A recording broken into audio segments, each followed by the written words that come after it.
Bueno. Ya. No.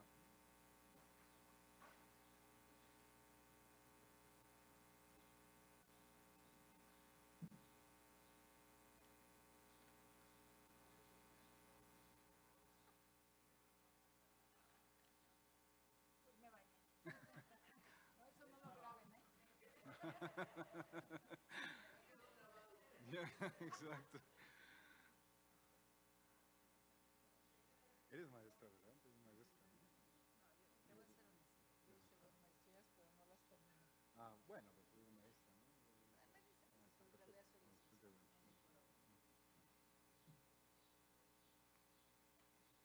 Muy buenos días tengan todos ustedes. A nombre del licenciado Giovanni Gutiérrez Aguilar, que es nuestro alcalde, así como de la maestra Hilda Trujillo, nuestra directora general de Cultura, sean ustedes bienvenidos a la conferencia del doctor Esteban García Grusó. Me voy a permitir leer una semblanza, un extracto de su semblanza breve. El doctor García Grusó es doctor en Historia del Arte, egresado de la UNAM, la Universidad Nacional Autónoma de México, posgraduado y especializado en Historia del Arte. Como segunda carrera también tiene la licenciatura en Arquitectura por la UNAM. Es catedrático también de nuestra máxima casa de estudios, traductor en los idiomas inglés, francés, español y viceversa. Becario postdoctoral en el Instituto de Investigación Getty de Los Ángeles, California, en Estados Unidos. Desarrolla actividades de investigación sobre los intercambios artísticos entre Europa, la India portuguesa y la América española en los siglos XVI y XVIII. Estudió en la Universidad de Montreal estudios clásicos. Ha publicado diversos artículos, El arte en los virreinatos ibéricos, una perspectiva global, etc. La iconografía de los púlpitos de Goa, Daman y Diu en la India. Les dejo al doctor Esteban García Brusó por su conferencia El nacimiento de la colonia del Carmen en el Porfiriato. Muchísimas gracias, Guadalupe. Bueno, muchísimas gracias por estar aquí. Toda la conferencia, pero tuvimos que grabarla para poderla pasar en YouTube. Me da mucho gusto estar aquí. Agradezco a la alcaldía de Coyoacán, evidentemente, ¿no? A la maestra Guadalupe Ocampo, ¿no? Subdirectora de Cultura, y a Hilda Trujillo, directora de Cultura, por haberme invitado. Bueno, quisiera compartir aquí un pequeño trabajo de investigación, que es un pequeño acercamiento al desarrollo de la colonia del Carmen de Coyoacán desde su nacimiento en 1890 hasta el final del Porfiriato en 1910. Se trata de un trabajo mío que fue publicado en la revista arbitrada Journal of Urban History, que es un trabajo que hice para la licenciatura, para titularme de arquitectura como segunda carrera. En este artículo abordo problemas tanto de arquitectura, de urbanismo y hasta de ideología, puesto que la colonia del Carmen se fundó, como ustedes saben, durante el Porfiriato, lo cual pues implica un cambio con respecto al periodo posterior de la Revolución. Así pues, no se trata de un trabajo, espero que se vean claramente las imágenes ahí en la pantalla, ¿no? Así pues, no se trata de un trabajo meramente descriptivo, sino que pretende revelar hasta cierto punto la ideología que permitió el nacimiento de esta colonia, precisamente a través de dos discursos de la época. El de Francisco Sosa, en su Bosquejo Histórico de Coyoacán, una obra redactada expresamente para la inauguración de la colonia del Carmen, el 18 de octubre de 1890, y en el que Porfirio Díaz y el presbítero Juan Violante pronunciaron ese mismo día, tal como lo reporta un artículo del periódico El Partido Liberal, el periódico de la época, mismo que fue reproducido por Francisco Sosa en su Bosquejo Histórico. Como ustedes saben, Francisco Sosa fue un historiador y poeta nacido en Yucatán, pero que vivió más de 40 años en Coyoacán, en la casa de Francisco Sosa, en el número 14 de la calle que anteriormente se llamó Benito Juárez. Ahí una imagen de la casa con la placa que se ha puesto para conmemorar. Si bien siempre defendió las ideas liberales, estuvo muy cerca de Porfirio Díaz, también un liberal en principio, ya que admiraba la forma en que llegó por pacificar. Se está yendo el sonido, ¿verdad? Por lo demás, ocupó un puesto en el Ministerio de Fomento y fue director de la Biblioteca Nacional. Es significativo que fomentara la instalación de las esculturas de los héroes patrias en Reforma entre 1889 y 1899, como bien lo ha investigado Carlos Martínez Assad. Se trata de 36 estatuas en el Paseo de la Reforma, entre las cuales están las de Miguel Lerdo de Tejada, Andrés Quintana Roo, Ignacio Ramírez, Servando Teres de Mier, Carlos María de Bustamante y Miguel Ramos Arizpe, entre varios más, ¿no? Su libro Bosquejo Histórico de Coyoacán se podría leer como un sencillo trabajo de historia de Coyoacán, que cuenta con tres partes: historia antigua, que corresponde a los tiempos prehispánicos; historia medieval, que corresponde a los tiempos del virreinato; e historia moderna, en la que básicamente describe el Coyoacán de la época y combina su desarrollo inmobiliario. En efecto, al leer esta última parte, uno se da cuenta que hay demasiados datos sobre las ventajas de vivir en Coyoacán, por lo que parece en realidad funcionar como una suerte de panfleto publicitario destinado a convencer a las clases medias y altas del Porfiriato a comprar un terreno en la recién fundada colonia del Carmen en Coyoacán. Hay que recordar que en aquella época solo el 14% de la población del país estaba alfabetizada. En la Ciudad de México el porcentaje de gente que podía leer subía al 38%, pero el nivel educativo era bastante bajo, por lo que este tipo de libros tenía un público bastante reducido. Entonces es un bosquejo histórico, pero realmente pues hay demasiados elementos dentro del libro del bosquejo histórico que hacen pensar que se escribió precisamente para la conferencia de Porfirio Díaz y para invitar finalmente a la gente que podía leer, que era poca, ¿no?, a venir a comprar en este terreno, ¿no? Si bien el trabajo de campo, la investigación del Archivo Histórico de Notarías y el Archivo Histórico de la Ciudad de México nos revela los lazos que existen entre el fraccionamiento de la Colonia del Carmen y el panorama general de expansión urbana de la Ciudad de México durante el Porfiriato, el relato de Francisco Sosa nos permite ligar los aspectos pragmáticos de este fenómeno con la ideología que la sustentó. Esto hace que se pueda comprender mejor el significado histórico de la fundación de la Colonia del Carmen, el cual se ha perdido en gran parte, quizás por la voluntad de enterrar precisamente el pasado porfiriano, ¿no? Que es todo un problema, ¿no? En historiografía de pronto uno decide estudiar ciertos temas, ¿no? Y pues hay ciertas ideologías, ¿no? Y en general pues se privilegia, pues, evidentemente, después de la Revolución, pues la ideología que prevaleció después de la Revolución. Aquí, por ejemplo, había una calle que corría hacia los Viveros, ¿no? Que se llamaba, que es Belisario Domínguez, que se llamaba Porfirio Díaz, ¿no? Y al menos en los planos, ¿no? Yo no sé si llegó a llamarse así, pero en los planos aparece como Porfirio Díaz y evidentemente, pues, más adelante se borró, ¿no? Simplemente, ¿no?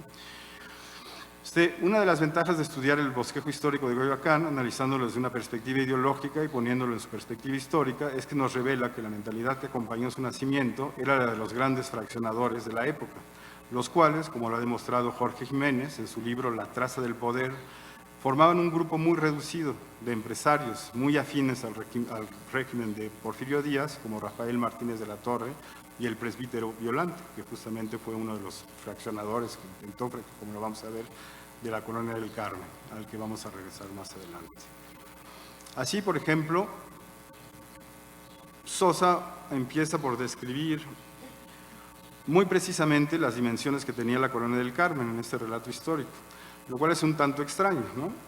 Así, en este pasaje leemos: la Colonia del Carmen comprende una extensa zona de 480 varas de norte a sur por 7.600, que eso sí es un error, ¿no? Dentro de impresión, de oriente a poniente. Cada lote mide 1.250 varas cuadradas. El ferrocarril del distrito pasa a lo largo del costado sur del polígono que comprende la colonia.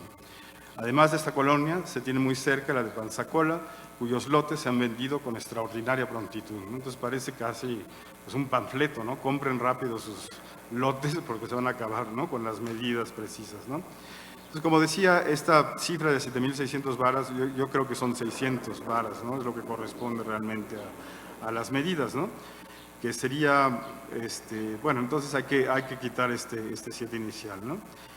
Por otro lado, pareciera que Sosa tiene muy claro que el público al que se dirige es el que sería susceptible de comprar lotes en el nuevo fraccionamiento y que pertenece forzosamente a la población no solo letrada, como decíamos, ya representaba el 14% de la población nacional, sino también lo suficientemente culta, ¿no? Enterada, pues, ¿no? de que existía Sosa, ¿no? Que iba a leer ese panfleto, ¿no? Ese bosquejo histórico, ¿no? Por supuesto, el hecho de que el texto fuera publicado conjuntamente a la inauguración de la colonia por Porfirio Díaz y su esposa Carmen, Romero Rubio, ¿no? Respondía a esta misma intención, ¿no? Para lograr su propósito, Sosa recurre a una serie de estrategias, ¿no? Por ejemplo, aquí puse algunas citas que pueden leer para que no sea demasiado pesado, ¿no? Pero, por ejemplo, empieza por hacer la apología del primer fraccionador de la hacienda de San Pedro Mártir, que luego se convertiría en la Colonia del Carmen, que es el señor Sixto Germán, marido de Magdalena Veraza. Cambia a veces en los archivos, se encuentra con B grande, B chica, ¿no? En fin, pero se sabe que ella era la dueña de la hacienda de San Pedro Mártir, que era en realidad, bueno, la verdad. También se asegura de ligar el buen clima del lugar a la supuesta honestidad de sus habitantes, que eso es muy extraño, ¿no? Y es muy del porfiriato, ¿no? Decir, bueno, la gente de bien vive con un clima bien, está ligado al darwinismo social, que es un poco oscuro, ¿no? Finalmente, pero ahí no dudan en decir, la gente de Coyoacán es gente buena, ¿no? Y el clima es bueno, ¿no? Y las dos cosas están ligadas, ¿no? Finalmente, ¿no? Así como, bueno, la voluntad progresista de los que están decididos a modernizar el lugar. Hay ahí una estrategia de venta que se parece a la de las agencias mobiliarias actuales, ¿no? Aunque está disfrazada de alguna manera en el relato.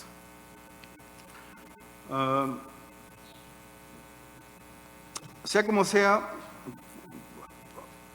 para entender a quién se refiere Francisco Sosa cuando habla del señor Sixto Germán, es necesario conocer la historia del fraccionamiento de la Colonia del Carmen. Es justo por eso que yo seguí la pista que me había dado el bosquejo histórico y que me fui al Archivo Histórico de la Ciudad de México y al Archivo General de Notarías, ¿no? En la Alameda Central, ¿no? Donde estaba Corpus Christi anteriormente. Y allí pude pues, corroborar muchas de las cosas, ¿no? Que había en el relato del bosquejo histórico y que también cuenta el señor Cervantes, ¿no? En su libro Memorias de un pasado que no viví, ¿no? Entonces ahí la cosa es poder realmente corroborar, ¿no? Finalmente todos los tratos económicos que hubo, ¿no? Y que están registrados por los notarios, ¿no? Entonces, gracias a esto me pude dar cuenta que el fraccionamiento de los terrenos de la Hacienda de San Pedro Mártir se puede dividir en 4 etapas principales. Yo así lo dividí, ¿no? Puede haber 5, dependiendo, no es una cosa tan precisa, pero me parece que se puede dividir en 4 etapas, ¿no? Entonces, aquí están las etapas, ¿no? La primera etapa inicia cuando los esposos Sixto Germán y Magdalena Berraza adquieren la Hacienda de San Pedro Mártir en 1887 para luego fraccionarla en parte, creando así la colonia que se iba a llamar Hernán Cortés a partir de marzo de 1890. Eso no sé si todo el mundo lo sepa, pero la colonia del Carmen inicialmente se iba a llamar Hernán Cortés, ¿no? Justamente por la proximidad con lo que antes se llamaba las casas consistoriales, ¿no? Que es donde estamos aquí, ¿no? En un terreno que se llamaba como San Miguel y que se describe como un potrero, ¿no? Que estaba justo aquí detrás, ¿no? Donde está lo que era la Panadería América, el Carroz, ¿no? El Carroz ahora, ¿no? Al respecto, en su relato, Sosa sabe muy bien explotar el significado del nombre de Hernán Cortés al tratar de asociar el fraccionamiento con la imagen civilizadora, entre comillas, de la conquista, con la cual todavía se identificaban las élites de la época. Y eso es fascinante, porque ahorita, después de la Revolución, yo creo que en México hay un rechazo absoluto, ¿no? A Cortés, ¿no? Desde siempre, ¿no? Hubo una época en que todavía se valoraba, ¿no? Yo creo que todavía en los 70s, ¿no? La gente hablaba, aquí vivió Cortés con cierto respeto, ¿no? Pero realmente eso ha cambiado mucho, ¿no? Y pues ahí también se ve claramente pues, el cambio de ideología, ¿no? La segunda etapa empieza en julio de 1890, cuando el fraccionador Juan Violante compra los terrenos de esta nueva colonia, ¿no? A la pareja, ¿no? De Sixto Germán y Magdalena Berraza. En ese momento se cambia el nombre del fraccionamiento, deja de llamarse Hernán Cortés para transformarse finalmente en la Colonia del Carmen, ¿no? Al momento de su inauguración por Porfirio Díaz y su esposa Carmen Romero Rubio, como decía, el 18 de octubre de 1890. Y allí cuando la gente se pregunta si la Colonia del Carmen tiene que ver realmente con Carmen, pues sí, ¿no? Es aunque sea, bueno, primero está el parque donde está la fragata ahorita, que se iba a llamar como la esposa de Porfirio Díaz, Carmen, ¿no? Pero ahí no sé de dónde llegó a llamarse del Carmen, es un juego, es una suerte como de, pues no le vamos a decir la colonia de Carmen, ¿no? Pero sí, evidentemente, sí tiene que ver con la esposa del presidente, así sea de manera indirecta, ¿no? Aquí también Sosa es muy hábil para explotar la transición que supone que el nombre de la colonia pase de Hernán Cortés al de la Colonia del Carmen, al presentar el momento como una suerte de evolución de la empresa civilizadora de los conquistadores, adaptada a los ideales del positivismo decimonónico, con la consabida crítica del periodo intermedio caracterizado por las luchas intestinas entre liberales y conservadores. Pero nos suena un poco de nuevo todo esto porque regresamos a ese discurso, ¿no? Pero era justamente, se consideraba que Porfirio Díaz había puesto fin a esas luchas, ¿no? Intestinas y había instaurado lo que se llamó la Pax Porfiriana, ¿no? La paz porfiriana, ¿no? La tercera, que era justo lo que admiraba Sosa de Porfirio Díaz, ¿no? La tercera etapa inicia cuando Juan Violante tiene que vender de nuevo la hacienda Sixto Germán y Magdalena Berraza en octubre de 1896, o sea, 6 años apenas, ¿no? Se ve que no funcionó la cuestión del fraccionamiento, por alguna razón lo vendió muy rápidamente y en los documentos, no lo traje aquí, pero hay una deuda que tiene que pagar, ¿no? Justamente Violante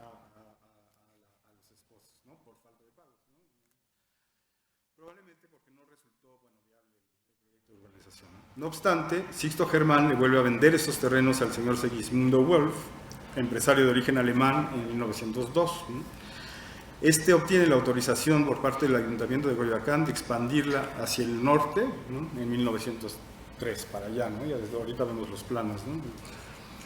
La cuarta etapa del fraccionamiento corresponde al momento en que Segismundo Wolf trata de expandir nuevamente la colonia hacia el poniente de la avenida Coyoacán, México, que es centenario en realidad ahorita, pero que en la época se llamaba avenida Coyoacán a México, pero se topa con la resistencia de las autoridades capitalinas con respecto a ese proyecto hasta 1910, ¿no? Porque ahorita vemos más precisamente, ¿no? Como lo señala Antonio Cervantes en su libro Memorias de un pasado que no viví, ¿no? Y se puede verificar en el archivo de notarías, en el libro de protocolos del notario Agustín Roldán, la hacienda de San Pedro Mártir fue vendida en 1887 a Magdalena Berraza por los hermanos Jacinto y Fernando Pimentel y Faguaga. Don Fernando Pimentel fue un importante hombre de negocio del Porfiriato que tenía gran cantidad de fraccionadoras, inmobiliarias, bancos y compañías de seguros, ¿no? Fue 4 veces presidente del Ayuntamiento de México y director del Banco Central, por lo que sus lazos con el gobierno de Porfirio Díaz eran muy estrechos, ¿no? Su hermano Jacinto fue el 5º conde de Eras y Soto, un título nobiliario cuyas raíces vienen del tiempo de la Nueva España. Ambos hermanos crearon la Compañía Mercantil Mexicana, que también era una fraccionadora. Cabe decir que el 2º conde de Eras y Soto fue uno de los firmantes del Acta de Independencia Mexicana, ¿no? Es interesante esta cuestión, porque a la vez se mantienen los títulos nobiliarios, ¿no? De manera no oficial, ¿no? Entonces, lo cual marca la continuidad con el virreinato, ¿no? Y el hecho de que pues, finalmente estas familias, que son amigas de Francisco Sosa en particular, ¿no? Vienen finalmente del mismo estrato social, ¿no? Como si realmente la independencia no hubiera cambiado tanto, ¿no? En cuanto a quién poseía las tierras en ese momento, ¿no? De allí también toda esa cuestión de las referencias, ¿no? Al mundo virreinal y a Cortés en particular, ¿no? Es interesante saber que el padre de Jacinto y Fernando, don Francisco Pimentel, 4º conde de Eras y Soto, fue un escritor e historiador que hizo importantes contribuciones a las lenguas indígenas, por lo demás, ¿no? En particular el náhuatl, ¿no? Sus obras completas tienen un prefacio de Francisco Sosa. Todo ello hace evidente que había cierta continuidad en quienes poseían la tierra, desde la colonia al Porfiriato, a pesar de la independencia. Sea como sea esto, Magdalena Berraza pagó 53,000 pesos de la época para la hacienda San Pedro Mártir de los hermanos Jacinto y Fernando, tomando a cuenta además una casa en la colonia de los arquitectos, ¿no? Que forma parte, también ahí vemos la continuidad entre los fraccionamientos del poniente de la Ciudad de México, del Porfiriato, y los fraccionamientos que se intentaban hacer aquí, ¿no? La colonia de los arquitectos siendo anterior, ¿no? Pero siendo el inicio de estos fraccionamientos modernos, ¿no? El valor de esa casa era de 12,000 pesos, ¿no? Se recordará que la colonia de los arquitectos fue fraccionada por Francisco Somera, uno de los principales fraccionadores del siglo XIX, quien se benefició de las leyes de desamortización de la Iglesia. Eso también es muy particular, porque benefició en realidad, estas leyes beneficiaron en realidad a los empresarios, que eso era un poco la idea, ¿no? O sea, justamente también la idea del liberalismo era esa, ¿no? De poner en circulación en el comercio, ¿no? Los bienes inmuebles, ¿no? Es apenas 3 años después de esta compra que Sisto Germán decide, con el aval de su esposa Magdalena Berraza, aquí no sé si ven, pero aquí sí está el nombre de la colonia Hernán Cortés en el plano, ¿no? Es un plano original, ¿no? De época, ¿no? Con el aval de su esposa Magdalena Berraza, desarrollar el terreno conocido como San Miguel en marzo de 1890. Existen algunos planos interesantes de este primer proyecto de fraccionamiento. Por ejemplo, este primero, en el que vemos que en efecto se proyectaba que la colonia llevara el nombre de Hernán Cortés. Dado la orientación del relato de Sosa, algunos de sus pasajes sobre la estancia de Cortés en Coyoacán se pueden leer en realidad como una alusión a esta etapa del proyecto, puesto que parece que está combinando a los posibles compradores a invitar a Cortés, que escogió Coyoacán, nos dice, para el primer ayuntamiento de la Nueva España. Aquí también sus frases tienen algo de panfleto inmobiliario. Entonces, por ejemplo, habla de Cortés y nos dice: comprendió que Coyoacán era no solamente un magnífico punto estratégico para la continuación de sus campañas, sino un verdadero oasis que se le ofrecía para el descanso de su azarosa existencia. Y desde entonces fue este el sitio del predilecto, el sitio de él predilecto, y aquí echó los cimientos de su nuevo hogar. También nos dice: Cortés huyendo de las... Esto es Francisco Sosa, ¿no? El que escribe. Cortés huyendo de las metíficas emanaciones de los insepultos cadáveres, de los defensores que el derruido imperio de Cuauhtémoc apresuróse a venir a Coyoacán, y por eso fue que es en donde el nuevo señor de la náhuatl dicta las providencias que podemos llamar constitutivas de la nueva nacionalidad, ¿no? Entonces todo este discurso de hacer, ¿no?, de ligar, ¿no?, de hacer que quienes quieran comprar en Coyoacán se identifiquen finalmente a Hernán Cortés de alguna manera, ¿no?, como fundadores, ¿no?, de la nueva colonia, ¿no?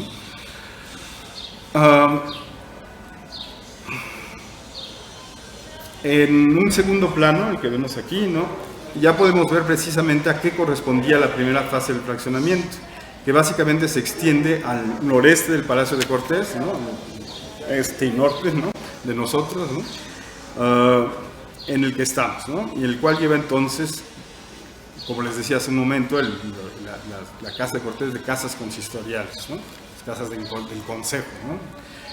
Ya aparecen en el plano en el nombre de los nombres de las calles como las conocemos, con algunas excepciones. Así, en el acercamiento, por ejemplo, reconocemos de sur a norte las calles de Moctezuma, Cuauhtémoc, Malitzin y Xicoténcatl, ¿no?, que pueden ver en el plano, que formaba entonces la frontera norte de la colonia, Xicoténcatl, ¿no?, allá, ¿no?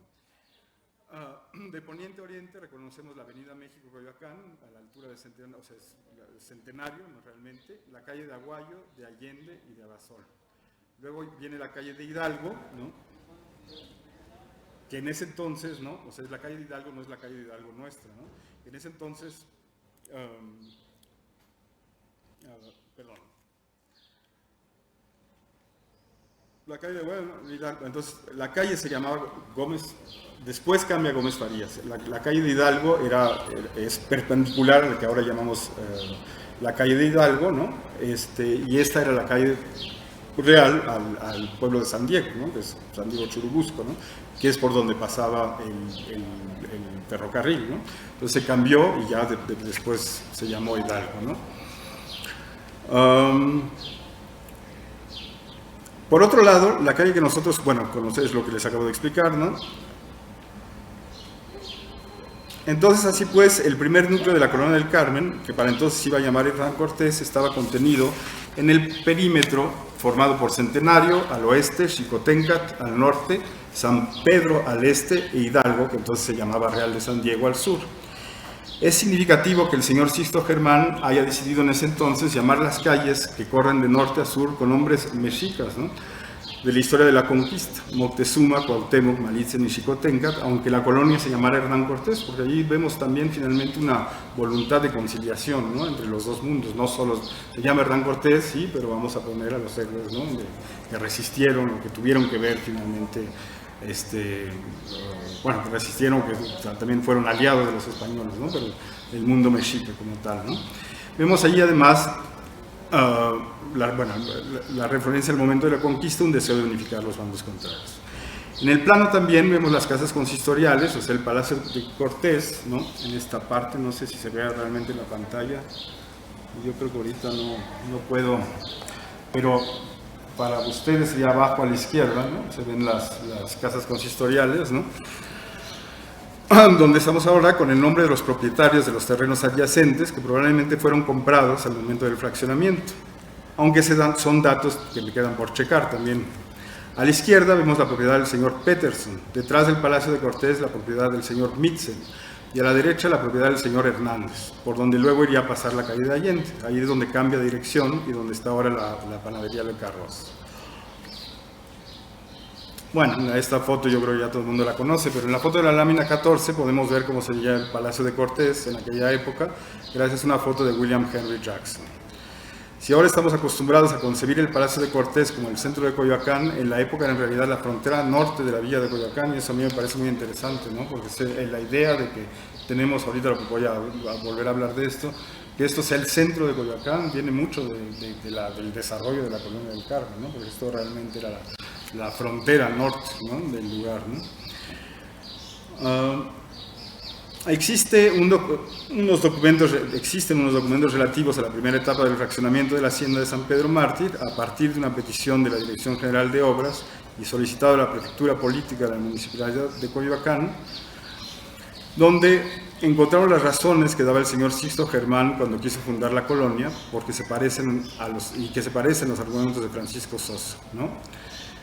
Decía don Sixto Germán: las circunstancias de haber muchas personas, cito, abro la cita, las circunstancias de haber muchas personas que tratan de adquirir terrenos en esta población para radicarse en ellos, a fin de disfrutar de su benigno y saludable clima, ha decidido, al que suscribe, a llevar a cabo el fraccionamiento en lotes de una parte de los terrenos de esta hacienda con el propósito de formar una colonia cuyo plano tiene la honra de remitirle adjunto, esperando conseguir la aprobación de este ayuntamiento que tan dignamente usted preside, así como se sirve usted dar cuenta de ello a quien corresponda, ¿no? Y pone la fecha, ¿no? Y el lugar: Hacienda de San Pedro Mártir, 21 de marzo de 1890. Después es interesante ver que las razones que da el ayuntamiento de Tlalpan en la época de la que dependía el municipio, la municipalidad de Coyoacán, es justamente, bueno, son interesantes por lo que me gustaría que las revisáramos, ¿no? Entonces dice: actualmente, justamente es lo que decía del centro, actualmente las casas consistoriales, el Palacio de Cortés, son el límite de la población por el lado norte. Formándose la colonia, quedarían las mismas casas consistoriales en posición céntrica. La extensión de la colonia hacia el oriente formará la calle donde corre el ferrocarril del distrito y que une la plaza principal con el pueblo de San Mateo Churubusco, porque también era de lo que el potrero, ¿no? Con la formación de la colonia, dicha calle vendrá a ser de buen aspecto, una vez que haya compradores que ofrecen fabricar todo el frente de ella hacia el sur, y todavía hay una casa que ahorita vamos a ver de la época del Porfiriato, enfrente de lo que era la gasolinera, ¿no? Y es de esperarse que las casas sean de buen estilo para los aludidos compradores, para que los aludidos compradores que residen en México, que deseen aquí tener sus quintas de recreo. Entonces, bueno, ya nos da la información de que iban a ser quintas de recreo, que iban a ser de buen aspecto, es decir, o sea, con cierta arquitectura, ¿no? Y dirigida a una cierta clase social, ¿no? Finalmente, ¿no? Y luego, bueno, ya en una segunda etapa, eso sería la primera etapa, ¿no? La segunda etapa es cuando, como decía, la pareja le vende a Sixto Germán los terrenos que ellos pensaban fraccionar, ¿no?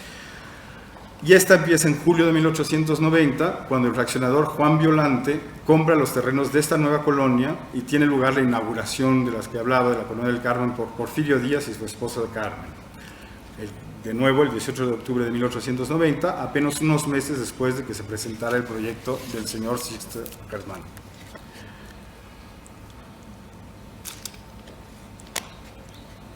Hay un par de citas en el libro de Sosa, que están aquí bueno, que son las que leí ahora, ¿no? Que parecen apoyar la idea de este nuevo fraccionamiento, con algunas alusiones históricas que hacen la apología del progreso característico de la época porfiriana y que insiste en la idea que el periodo que se extendió de independencia del Porfiriato fue un periodo improductivo, ¿no? Y que vuelve a ser productivo precisamente con Porfirio Díaz, ¿no? Se puede leer, pues, como un halago al proyecto del presbítero Violante, que era uno de los principales fraccionadores de la época, allegado al régimen de Porfirio Díaz. De allí es su exhortación a que se regule el régimen de propiedad en Coyoacán.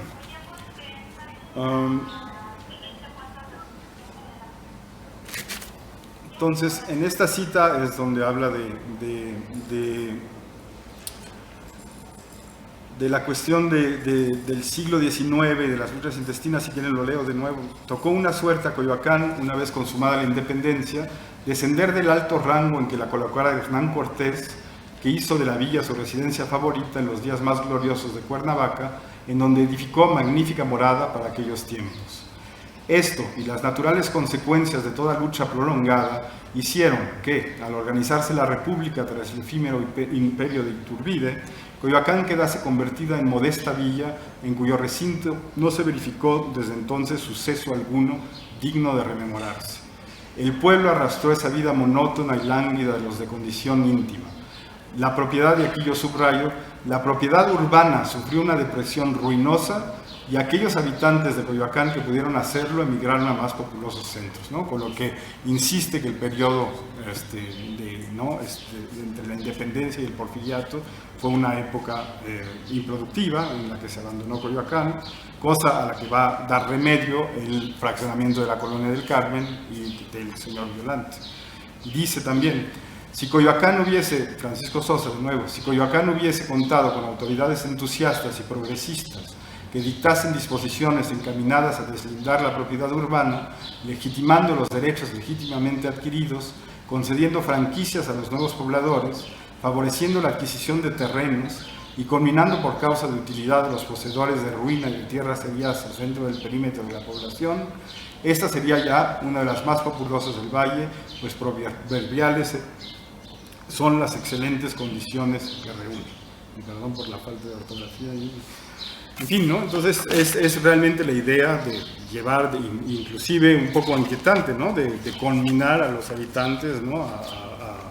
A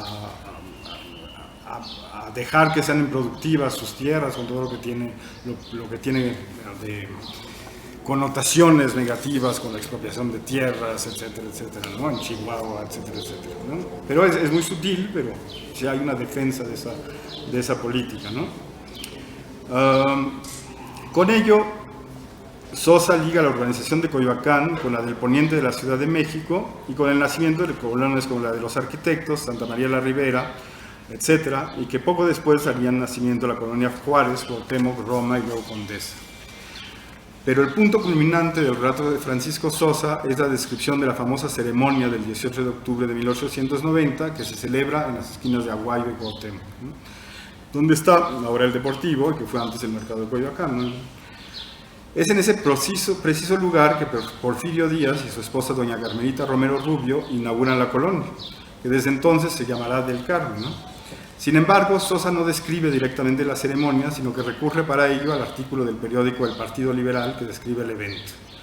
Es significativo que este artículo empiece por describir la llegada de Porfirio Díaz y su esposa por el ferrocarril que unirá a partir de entonces la Ciudad de México a San Ángel, y por ende a Coyoacán, como para insistir en el tema de la modernidad y de la industrialización, ligándolo con el tema de menos política, más administración, con el cual se pretendía unificar a conservadores y liberales bajo la Pax Porfiriana, ¿no? El artículo reproducido por Sosa insiste, por ejemplo, en el hecho de que Porfirio Díaz desciende varias veces del tren para inspeccionar él mismo las vías, presentándolo de esa forma como el padre mismo del progreso tecnológico que necesitaba México. Entonces dice que se baja Porfirio Díaz y él mismo va a ver qué tan funcional está la cosa, ¿no? Después del trayecto de tren de México a San Ángel, la comitiva toma el tren que va de San Ángel a Coyoacán, que es el que pasaba por aquí, ¿no?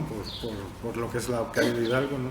Y el artículo insiste en que la recepción de Porfirio Díaz es triunfal, ¿no? Entonces la población de la villa de Coyoacán aplaudiendo de las ventanas y ondeando banderas, y bueno, etcétera, etcétera, ¿no? Una vez que la comitiva oficial llega a Coyoacán, tiene lugar la inauguración en la esquina de la calle de Cuauhtémoc y Aguayo. El presbítero Violante alcanza un, abro comillas, pequeña cuchara de albañil, cierro comillas, para doña Carmelita, abro comillas, invitándola a que removiera la mezcla que contenía un vaso de porcelana, cierro comillas. Violante, abro comillas, virtuoso sacerdote confesor de la señora Romero Rubio de Díaz, ¿no? Cierro comillas, pone entonces la cuchara entre la mano de doña Carmelita en nombre de, abro comillas, el supremo arquitecto del universo, cierro comillas. Tiende entonces una cornucopia al presidente Díaz en la que vierte un poco de Jerez que simboliza, abro comillas, la alegría que nos da la paz, cierro comillas. Después de esto se dirige al presidente declarando que es, abro comillas, la providencia divina que os eligió entre millones para darnos paz y alegría, cierro comillas, ¿no? Por fin declara entonces que, abro comillas, la mezcla que tiene esta cubeta representa las distintas nacionalidades que forman la colonia que vamos a erigir, ¿no? Cierro comillas, ¿no? O sea, hay una suerte de ritual masónico, ni disfrazado, ¿no? Ya casi realmente una cosa así, ¿no? Pero es interesante esta cuestión de las diversas nacionalidades, ¿no? Por fin, abro comillas, colocó el general Díaz la primera piedra en el hoyo abierto al efecto y después, con voz clara que solo al fin tomó las temblorosas vibraciones de la emoción más espontánea, pronunció una pequeña alocución. Aseguró prosperidad a la nueva colonia y afirmó que estaba cierto de que su predicción se realizaría porque el padre Violante había ya fundado otras con sorprendente éxito. Esos éxitos, dijo el señor presidente al padre Violante, se han debido a la bondad y rectitud de usted, bondad y rectitud que reconocen por origen vuestros votos sacerdotales, ¿no? Violando toda la laicidad y etcétera, ¿no? En fin, ¿no?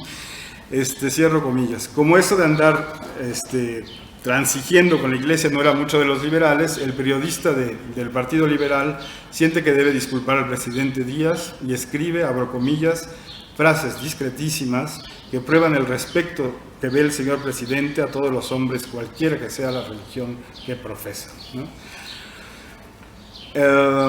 Bueno, después de los elogios del presidente Díaz, dice en toda humildad, el presidente dice en toda humildad, abro comillas, si algo bueno he hecho por mi patria, exclamó en un arranque de patriótica modestia, no merezco por ello alabanzas. Más digna de elogiarse es la conducta de todos los pueblos de la República que, como el de Coyoacán, han cooperado manteniendo la paz y entregándose a las labores del progreso, el engrandecimiento de nuestra madre común. De nuevo allí el mito del progreso y de la paz porfiriana, ¿no? Cuando se piensa que la idea de trocar la política por el pico y la pala era también uno de los leitmotivs de la Pax Porfiriana, es significativo la forma en que se desarrolla la ceremonia de la inauguración de la colonia. Por desgracia, todo este entusiasmo alrededor de la urbanización que pensaba llevar a cabo Violante acaba pronto, seguramente porque no obtuvo los resultados que esperaba en cuanto a la venta de los terrenos.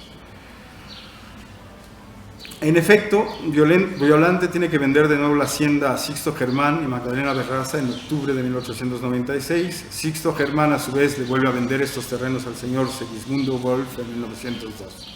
Este obtiene la autorización por parte del Ayuntamiento de Coyoacán de expandirla hacia el norte en 1903, ¿no? Y ven ahí ya la colonia más o menos como se tenía planeada en ese entonces, ya entera la colonia del Carmen en sus tres etapas, ¿no? La parte de abajo, que vimos hasta Xicontecan, luego el norte y luego el oeste, ¿no?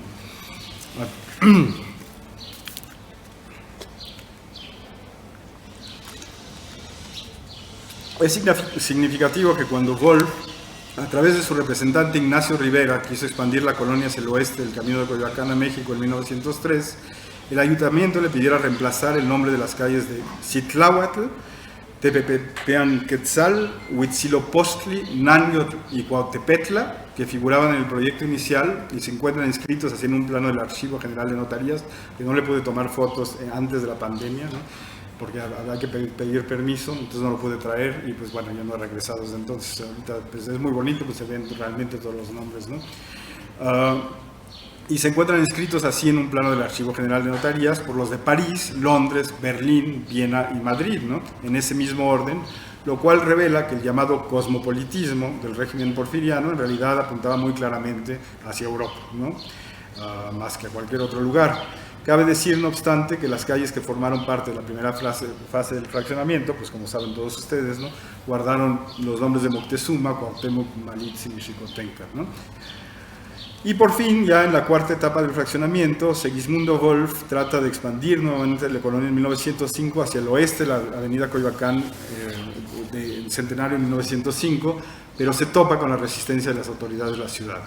Está claro que el fraccionamiento no tuvo el éxito que le auguró Sosa y que Segismundo Wolf, ya que Segismundo Wolf, tuvo muchos problemas para que se le autorizara expandir el fraccionamiento. Aunque el plano que vemos ya registra la expansión de la colonia hacia el oeste de la avenida Coyoacán a México, es decir, Centenario, ¿no?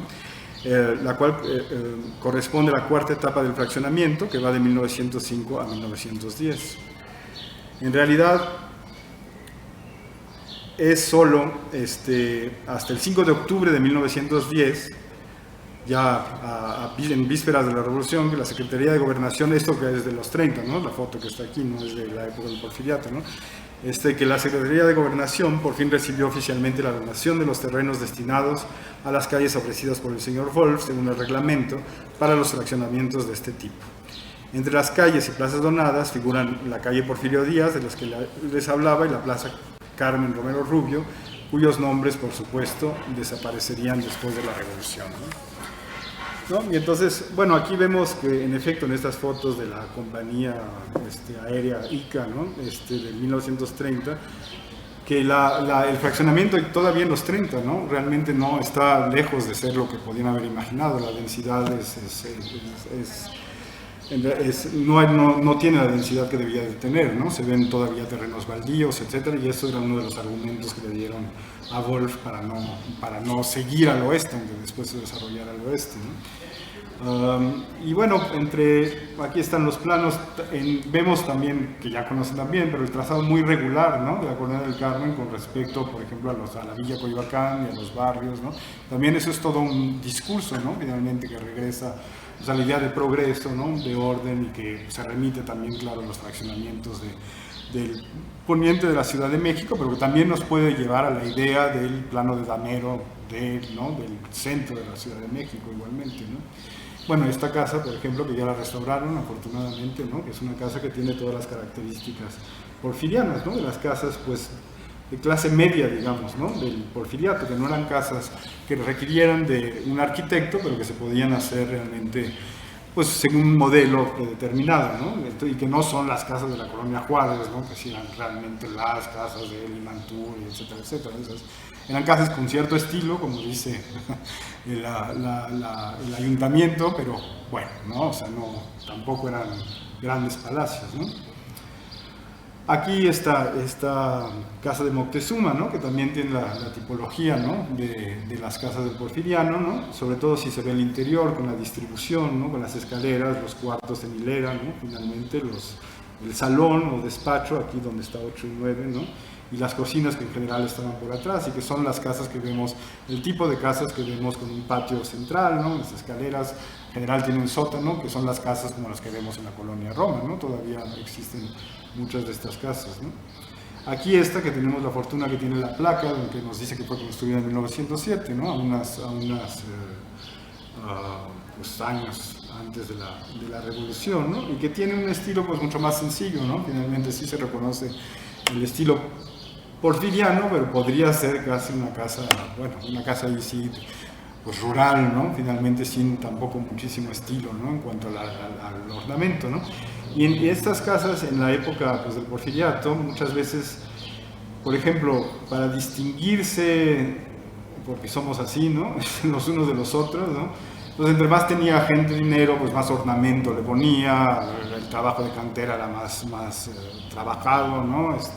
Los sótanos en general, si eran más elevados, también implicaban que la gente que vivía allí tenía más dinero. Entonces era sobre todo, aunque el plano era más o menos sensiblemente el mismo, ¿no? Cambiaba sobre todo el adorno, ¿no? Los ornamentos era lo que hacía que se distinguieran, pues, la capacidad, ¿no? Adquisitiva de los vecinos, ¿no? Entonces, bueno, yo creo que ahí está más o menos el espíritu, ¿no? que vio nacer a la Colonia del Carmen, ¿no?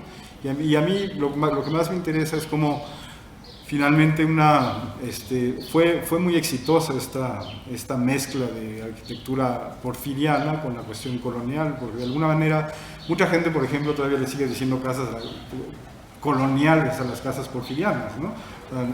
Cuando no tienen que ver con la colonia, pero sí mantuvo, justamente por ser pues casas de un piso, ¿no? De 2 pisos, ¿no? El mismo espíritu, ¿no? Finalmente, que las casas de la villa de Coyoacán, ¿no?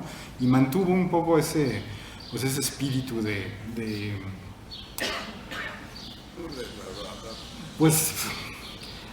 la voluntad finalmente de conservar tanto la parte colonial, ¿no? Como la parte porfiriana, ¿no?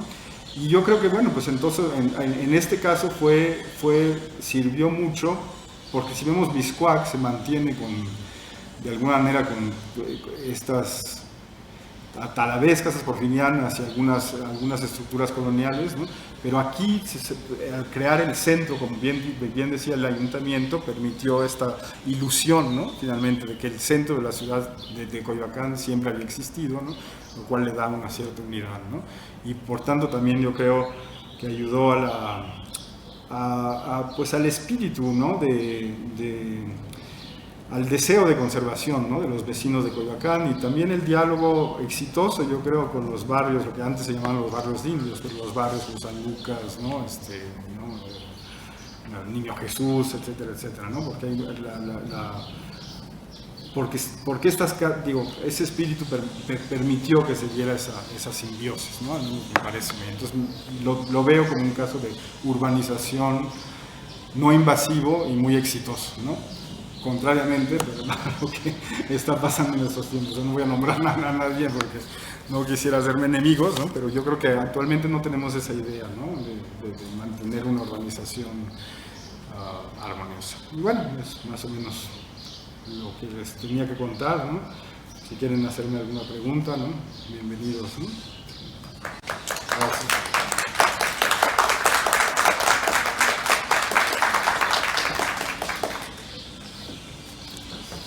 ¿Sí? No sé si le quieran pasar el micrófono. Creo que me oyes, ¿no? No, quiero saber, ¿dónde podemos localizar tu tesis que habla de...? Bueno, no es una tesis, es un artículo que está publicado, se llama The Journal of Urban History, lo publiqué en inglés, ¿no? Entonces, la cosa con allí es que son normalmente las revistas arbitradas no permiten el acceso directo, pero hay una versión, hay una versión previa que permiten consultar, nada más que hay que buscarlo un poco, ¿no? Entonces se busca mi nombre, Esteban García Proceaú, ¿no? El título, ¿no? De la Colonia del Carmen, nacimiento de la Colonia del Carmen, ¿no? Y el journal, la revista arbitrada es The Journal of Urban History. ¿No? Gracias. Sí. Y otra, la colonia, con la calle de Centenario se llamaba Coyoacán, México, porque lo mencionaste dos. Sí, avenida, en lo que he visto en los planos, Avenida de México a Coyoacán. Avenida México a Coyoacán. Sí. Bien. Felicidades. Muchas gracias.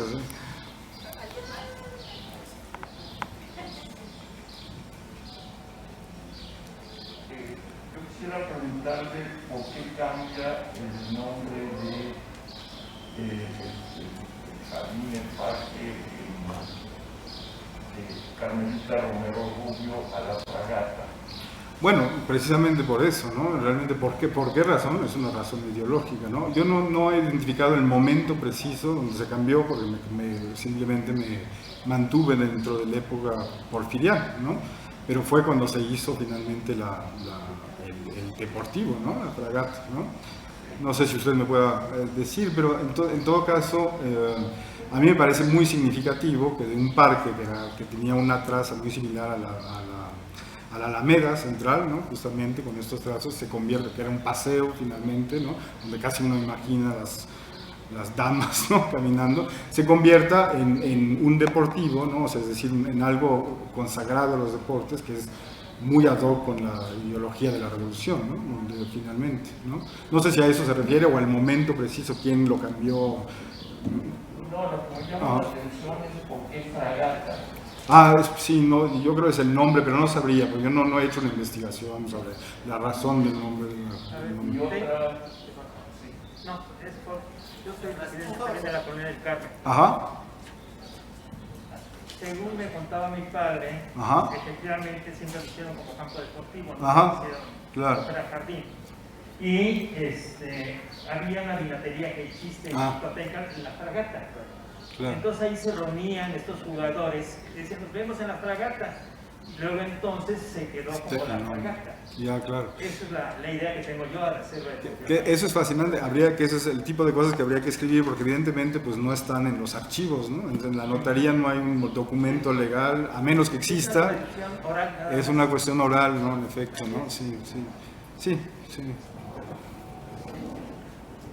pero que sí valdría la pena registrar todas estas cosas, ¿no? Todas estas memorias, ¿no? Exacto, sí. Otra pregunta es que se dice que Porfirio Díaz, la pregunta de Romero le dieron un impulso fuerte a la colonia del Carmen, porque aquí vivían sus modistas. Ajá. Y para facilitarle la llegada a ellas empezaron a empedrar calles y a medio urbanizar, ¿no? Para que la señora llegara más cómodamente a vestirse y a probarse con sus modistas. ¿Qué habrá de cierto en eso? Pues ahí de nuevo, ¿no? Es difícil saber hasta encontrar un documento, ¿no? Que pruebe eso. Mientras tengamos una referencia oral realmente, pues digo, sí tiene su valor, ¿no? Evidentemente la tradición, ¿no? O sea, que las cosas que se sepan, ¿no? Pero por ejemplo, Francisco Sosa no hace mención de eso, ¿no? Realmente habla de las familias, ¿no? De las buenas familias, de la voluntad, ¿no? Finalmente de habitar este pueblo que estaba abandonado, ¿no? Pero no explican estas cosas. O sea, a nivel histórico siempre es complicado, ¿no? Porque después hay una cantidad de cosas que saben. Digo, por ejemplo, que fuera el atrio ¿no? El parque centenario, pues lo sabemos porque hay fotos, ¿no? Donde se ve el atrio, ¿no? Pero en este caso, pues es un poco el mismo caso, ¿no? Digo, si no tenemos una fuente, que yo no he leído ninguna fuente, ¿no? Puede ser que exista, ¿no? Realmente eso es una cuestión de tener una fuente escrita que lo pruebe, ¿no? La familia de las modistas sí lo tienen, ¿no? Pero otra vez, ¿no? Será pues tradición oral, ¿no? Básicamente, ¿no? Realmente. Yo creo que sí hay mucho que desde la Dirección de Cultura, que ahorita que hay muchos que estamos vivos y que tenemos familia que ha estado aquí y que te cuenta, pues que sí se tome en cuenta, se haga, no sé, una recopilación de estos relatos o entrevistas, que sería una reconstrucción muy interesante. Y bueno, y por cierto, Carmelita, como ella era de Tamaulipas, ¿sí? De Tampico, entonces ella quiso que se promoviera más Tampico con todo el desarrollo industrial. La que se debería de promover era Veracruz, pero promovieron más Tampico, lo cual me da mucho gusto que hicieran ese capricho porque mi familia es de Tampico. Claro. Se lo agradezco. Y también las grandes donaciones que hizo don Segismundo Wolf, Ajá, claro. Que donó muchas cosas, ¿no? No, claro, pero que por otro lado también formaba parte del reglamento, ¿no? O sea, cuando se urbanizaba había un cierto número de terrenos que había que dar para parques, para, ¿no? A escuelas, etcétera, etcétera, ¿no? Formaban, ¿no? Entonces sí. Y bueno, Miguel Ángel de Quevedo también, ¿no? Entonces que también formaban parte de los mismos grupos, ¿no? Finalmente, ¿no? Sí. Sí, pero eso es interesante, ¿no? Saber que era una obligación también, ¿no? Como las calles, ¿no? Había que dar, ¿no? El terreno de las calles, ¿no? Sí.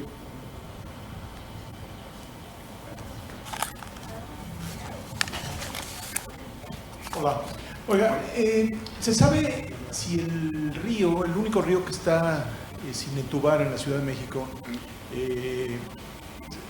sigue la consigna de que en el momento que se entube, los terrenos de los viveros pasarían a la ciudad? ¿Eso fue un decreto, un mandamiento que dejó Miguel Ángel de Quevedo? Eso sí no lo sé, no le puedo contestar realmente, no lo sé. Pero es Carmen, ¿no? Sigue siendo el Carmen ahí, ¿no? Los viveros. Sí, absolutamente. Es los límites. Sí, el río Magdalena, ¿no? Sí, exacto. Claro. Muy bien.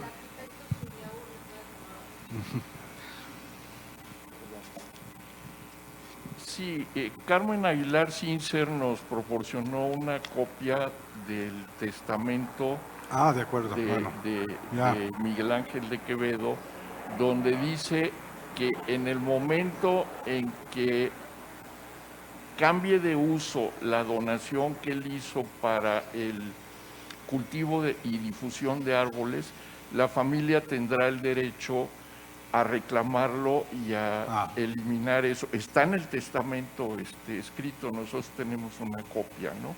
Claro. Cosa que la misma Carmen y sus hermanos han dicho que, pues, desde luego, ya podrían haber ejercido ese derecho desde el momento en que la Semarnat empezó a invadir sin ton ni son la zona de los viveros con oficinas Claro, y la sigue invadiendo con oficinas, ¿no? claro, claro. Pero ellos han expresado de que no ejercerán ese derecho.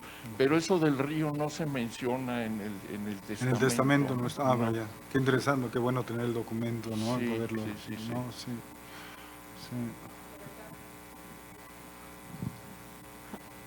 Bueno, yo más bien quería comentarles o platicarles algo. Alguna vez me tocó conocer a un familiar de los Wolf que no sé si todavía vive aquí arriba del Jarocho Ujú. y en alguna vez nos comentó, más bien quería saber si exactamente esa calle es la división entre lo que es Villa Coyoacán y de ahí para allá es ya Colonia del Carmen. Bueno, no, sería lo que ahora es Hidalgo, ¿no? Y aquí, ¿no? Este sería el límite, eran las casas consistoriales hacia el norte, ¿no? Sí. Ah, ok. ¿No? Sí. Y también recuerdo que me platicó que parte de lo que es ahora el Foro Cultural Coyoacanense era el jardín de la casa. ¿Sí estoy Ya. en lo cierto? ¿Aquí?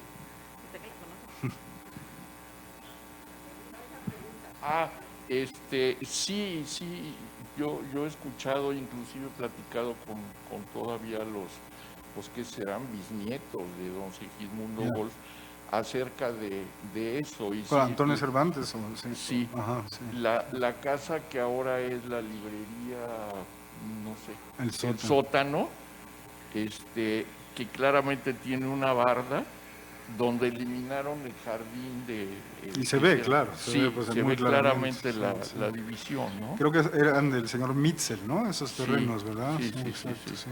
Bueno, y también es muy interesante porque sí realmente había muchísimos alemanes, ¿no? Y por eso la iglesia protestante, en fin, era una cuestión así, sí.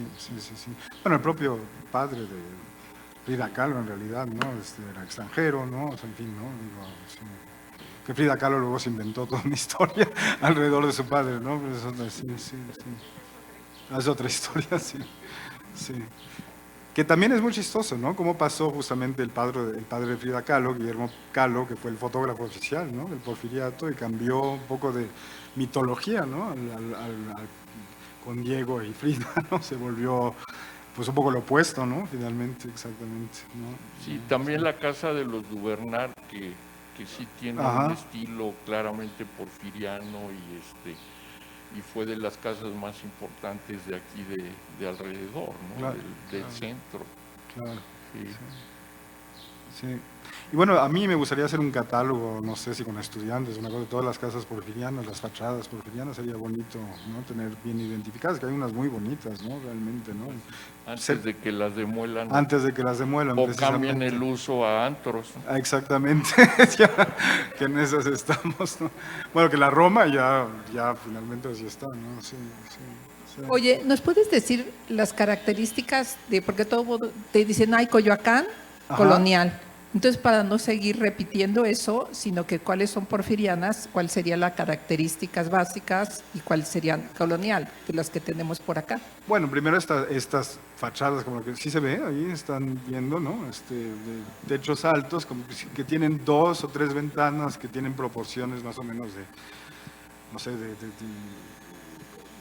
que será de 1 a 2,5, ¿no? Más o menos la proporción, ¿no? Que pueden ser de 2 o de 3, que tienen, pues son bastante reconocibles, ¿no? Con el rodapié, ¿no? En piedra, a veces con sótano, ¿no?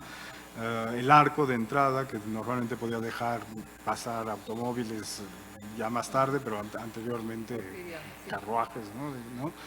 Y pues yo creo que es el sótano, la planta también es muy en U, ¿no? Como realmente, este tipo de planta, ¿no? Y por eso justamente que tiene un jardín enfrente, ¿no? Entonces, eso es también muy típico con los cuartos así en hilada, ¿no? Luego, en general, tienen cielos rasos en el interior, ¿no? Entonces, en fin, ¿no? Yo creo que eso es lo que los distingue, ¿no? El estilo afrancesado que puede tener que ver con el almohadillado, pero aquí no hay, aquí son más sencillas, ¿no? Es un repellado sencillo. Pero yo creo que la planta en U, ¿no? Y estas fachadas de este tipo, ¿no? Con 2 o 3 ventanas, ¿no? Con un arco, ¿no? Que pueden ser varios, ¿no? Varios tipos de arcos. Aquí creo que tenía una imagen de arcos, ¿no? Y bueno, las casas coloniales, bueno, ahí ya habría que entrar en, ¿no? En las características propias de la casa colonial. Yo no me aventaría, no podría decirle así. Sí, es que es común decir, bueno, el patio central, la colonia, ¿no? Digo, pero, la colonia del Carmen, y que tiene muchas casas coloniales. Claro. Entonces, no decimos ¿no? porfirianas. Claro. Entonces, para tener como cuáles serían los rasgos del colonial. Claro. Porque también hay estas, por ejemplo, las casas que se inspiraron en las películas americanas, que decían que este era el estilo mexicano, pero fue inventado por allá y no aquí. El Entonces, colonial californiano, ¿quiere decir? sí, que lo sentimos muy Polanco mexicano, pero claro, resultó sí. que ser de películas, y que lo retoman y aquí la construyen así. Claro. Entonces, como no tenemos esas precisiones, cuando menos decir, esta es una casa colonial, Claro. típica colonial. Entonces, nos queda de tarea buscar cuál es la típica colonial para constatar. Bueno, y es que también está el porfiriato. problema, perdón, ¿no? De interrumpirla, el problema también es que una casa del siglo XVI no es la misma que una del XVII y otra del XVIII, entonces hay todo un tipo de tipologías, ¿no? Como la casa de Pedro de Alvarado, inclusive esta, ¿no? Sí. Aquí hay ciertos problemas. Por ejemplo, si queremos comparar esta casa Ajá. porfiriana, Ramón Rodríguez Arangoiti, el arquitecto Maximiliano, construyó, y todavía existe la casa ahí junto al hotel, enfrente de la Alameda, un hotel muy antiguo, una casa amarilla, en la esquina de Soto, que ya no existe Soto, y Avenida Hidalgo, es idéntica a una casa porfiriana, y él murió en 1880. Ajá. Entonces, es difícil. Ahora, si queremos hablar, por ejemplo, La Conchita, Ajá.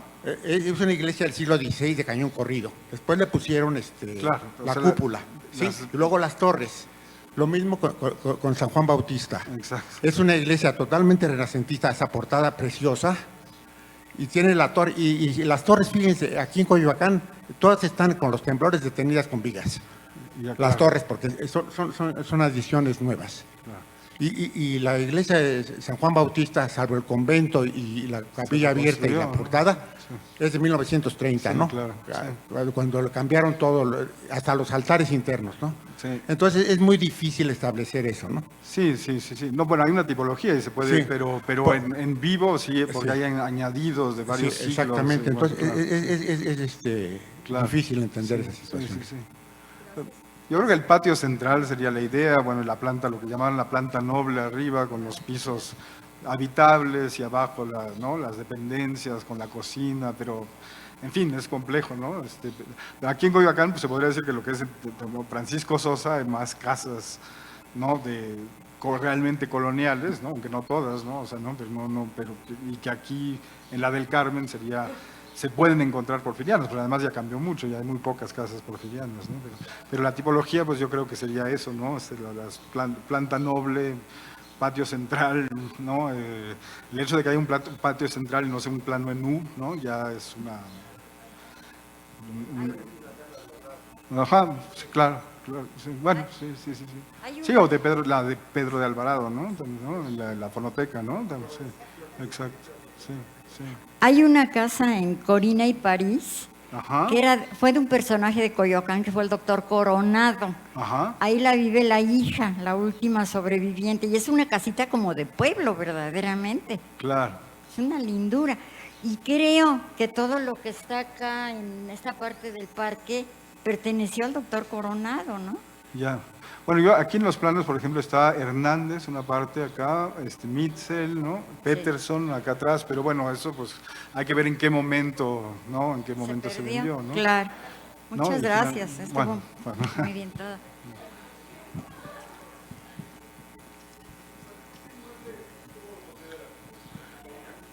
Pues sí, es colonial, pero no, si no me equivoco ya es siglo XVIII, ¿no? Sí, realmente. Entonces, aunque parezca del siglo, aunque tengamos esta idea que es del siglo XVI, ¿no? Pues sí es colonial, porque la colonia va del siglo XVI al XVIII, ¿no? Hasta la independencia, ¿no? Entonces, pues sí, ¿no? Bueno, les agradecemos mucho sus intervenciones. sobre todo su asistencia, la presencia de ustedes aquí verdaderamente hace la diferencia para enriquecer y para fortalecer el concepto que estamos conmemorando o remembrando, que son los 500 años del Ayuntamiento de Coyoacán. Agradecemos mucho a nuestro expositor, al doctor García Brosó, que nos haya dado su conferencia, nos haya brindado esta conferencia, que forma parte de una serie que muchos de ustedes han estado siguiendo, continuando, presenciando o escuchando. Los invitamos a seguirlo en nuestras redes, ahí van a quedar toda la serie de conferencias. Al rato vamos a tener que interrumpir porque ya casi se nos empalma con la siguiente conferencia, que es la del doctor Cristian Duvernoz. Es también muy interesante y agradecemos nuevamente, reitero, su presencia a nombre de nuestro alcalde y a nombre de nuestra directora general de Cultura. Muy amables todos. Gracias. Y recordemos que Coyoacán es el museo.